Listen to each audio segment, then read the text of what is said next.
левый, правый, тыл, развернулся, вот пошел. Полная экипировка, современное оружие, боевая готовность. Эти бойцы подписали контракт с Минобороны несколько недель назад. Все это время проходили боевое слаживание. Оно проходит под руководством опытных инструкторов, преподаватели, боевые офицеры, сами прошедшие зону спецоперации. Показываем наложение жгутов в красной зоне.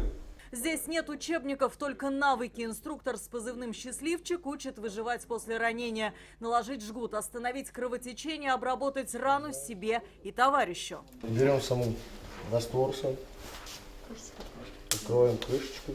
Есть курсы управления беспилотниками. Главное – научить контрактников быстро и самостоятельно принимать решения, говорят инструкторы. Отдых тоже по расписанию. Сон бойца – 7 часов. Наша задача максимально дать навыки, знания для того, чтобы в особых условиях они были готовы к нештатным ситуациям, смогли сохранить жизнь себе и своим товарищам. Как говорят на полигоне, желающих заключить контракт в республике много. Чтобы освоить профессию военного и освежить забытые навыки, в Татарстане созданы все условия. Те, кто заключат контракт в Татарстане, смогут единовременно получить до 1 700 000 рублей. Быстрое прохождение медкомиссии привлекает бойцов из других регионов.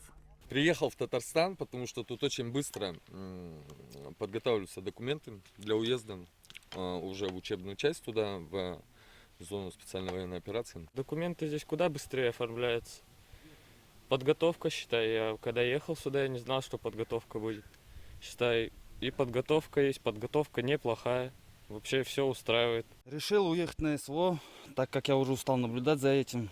Решил тоже посодействовать, помочь своему народу. В ближайшее время они отправятся в места несения службы. На СВО нужны медработники, операторы беспилотников, водители, артиллеристы. В пунктах отбора помогут выбрать специальность и часть. Алия Хайрудинова, Фаниль Мухарлямов, ТНВ, Татарстан.